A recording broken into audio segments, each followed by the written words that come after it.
சமையல் எரிவாயு தட்டுப்பாட்டை போக்க திமுக அரசின் திட்டம் என்ன என பாமக தலைவர் அன்புமணி கேள்வி எழுப்பியிருக்கிறார்.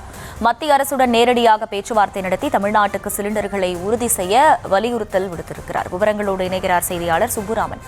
சுப்புராமன், வணக்கம். முழு விவரம். வணக்கம். எல்பிஜி சிலிண்டர் பற்றாக்குறை காரணமாக ஹோட்டல்கள் மூடப்படக்கூடிய நிலை என்பது ஏற்பட்டிருக்கிறது. குறிப்பாக உணவகங்களில் சமைக்கக்கூடிய அந்த உணவின் பொருட்களின் எண்ணிக்கை என்பது குறைக்கப்பட்டு குறைந்த அளவிலான உணவுகள் மட்டுமே சமைக்கப்படுகிறது. குறிப்பாக இதற்கு காரணமாக எல்பிஜி சிலிண்டர் எங்களுக்கு கிடைக்கவில்லை என்று ஹோட்டல் உரிமையாளர்கள் வேதனை தெரிவித்தார்கள். இது தொடர்பாக திமுக அரசிற்கு பாமக தலைவர் அன்புமணி ராமதாஸ் கேள்விகளை எழுப்பி அறிக்கை ஒன்றை வெளியிட்டிருக்கிறார். அதில் அவர் குறிப்பிட்டுள்ளதாவது, உணவகங்கள் மூடப்பட்டால் மோசமான சமூக பொருளாதார விளைவுகள் ஏற்படும். அதே போல சமையல் எரிவாயு தட்டுப்பாட்டை போக்க திமுக அரசு திட்டம் என்ன என்று திமுக அரசிற்கு கேள்விகளை எழுப்பியிருக்கிறார். குறிப்பாக வளைகுடா போரால் ஏற்பட்டுள்ள சூழல் காரணமாக சென்னை உள்ளிட்ட தமிழகத்தின் அனைத்து பகுதிகளிலும் வணிக பயன்பாட்டுக்கான சமையல் எரிவாயு உருளைகள் விநியோகம் என்பது நிறுத்தப்பட்டிருக்கும் நிலையில் நாளை அல்லது நாளை மறுநாள் முதல் தேநீர் கடைகள் முதல் நட்சத்திர விடுதிகள் உணவகங்கள் வரை அனைத்து வகையான உணவகங்களும் மூடப்படும் நிலை என்பது உருவாகி இருக்கிறது.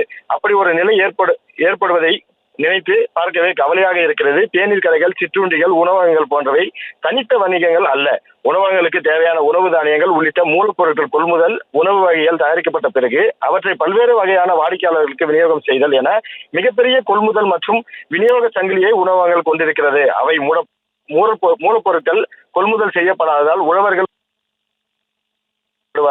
அவர்கள் மட்டுமின்றி உணவக பணியாளர்கள், உணவகங்களை சார்ந்துள்ள ஜொமோட்டோ, ஸ்விக்கி போன்ற இந்த தனியாரை சேர்ந்த நிறுவனத்தை சேர்ந்த ஊழியர்கள், அதே போல வீடுகளுக்கு உணவு வழங்கும் சேவையில் ஈடுபட்டுள்ள நிறுவனத்தைச் சேர்ந்த பணியாளர்கள் என அனைவருமே வேலை இழக்கக்கூடிய நிலை என்பது உருவாகும். அது மட்டுமின்றி பணி நிமித்தமாக வீடுகளை விட்டு வெளியில் செல்லும் அடித்தட்டு தொழிலாளர்கள் உள்ளிட்டோருக்கு உணவு கிடைக்காத நிலை என்பது உருவாகும். ஏழை எளிய மக்களின் பசிப்போக்கும் பணியில் ஈடுபட்டிருக்கும் அம்மா உணவகங்களை கூட மூட வேண்டிய நிலை ஏற்படும் என்று குறிப்பிட்டிருக்கிறார்.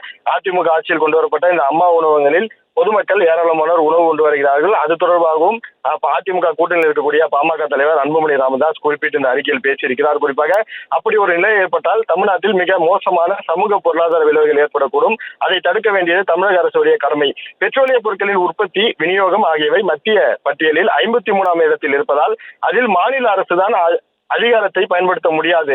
ஆனால் அதன் விளைவாக தமிழ்நாட்டில் ஏற்படக்கூடிய விளைவுகளை தடுக்க வேண்டிய கடமை மாநில அரசுக்கு உள்ளது. அந்த வகையில் நிலைமையை சமாளிக்க தேவையான நடவடிக்கைகளை மேற்கொள்ள வேண்டிய பொறுப்பு திமுக அரசுக்கு உள்ளது. இதற்காக திமுக அரசு என்ன திட்டம் வைத்துள்ளது என்பதை முதலமைச்சர் விளக்க வேண்டும். வணிக சமையல் எரிவாயு உருளைகள் விநியோகம் என்பது நிறுத்தப்பட்டுள்ளதால் ஏற்படக்கூடிய விளைவுகளை நாம் நினைத்து பார்ப்பதை விட மிக மோசமாக இருக்கும். எனவே நாடகங்களை நடத்துவது, விளம்பர படங்களில் நடிப்பது போன்றவற்றை ஒதுக்கி வைத்துவிட்டு தில்லி சென்று மத்திய அரசுடன் நேரடியாக பேச்சுவார்த்தை நடத்தி தமிழ்நாட்டுக்கு வணிக எரிவாயு உருளைகளை பெறுவது, தனியார் நிறுவனங்கள் மூலம் எரிவாயு உருளைகளை பெறுவதற்கான வாய்ப்புகளை ஆராய்வது உள்ளிட்ட நடவடிக்கைகளை தமிழ்நாடு முதலமைச்சர் மேற்கொள்ள வேண்டும் என்று அவர் வலியுறுத்தியிருக்கிறார். அதே போல திமுக ஆட்சிக்கு வந்தால் வீட்டு பயன்பாட்டுக்கான சமையல் எரிவாயு உருளைக்காக 100 ரூபாய் மானியம் வழங்கப்படும் என்று 2021 சட்டமன்ற தேர்தலில் வாக்குறுதி அளித்திருந்த திமுக அரசு ஆட்சிக்கு வந்து 5 ஆண்டுகள் நிறைவடைய உள்ள நிலையில் ஆனால் இன்னும் அதை நிறைவேற்றவில்லை. வீட்டு பயன்பாட்டுக்கான சமையல் எரிவாயு விலை உயர்ந்துள்ள நிலையில் தேர்தல் வாக்குறுதியை நிறைவேற்றும் வகையில் சமையல் எரிவாயு உருளைகளுக்கு தமிழ்நாடு அரசு உடனடியாக 100 ரூபாய் மானியம் வழங்க வேண்டும் என்று பல்வேறு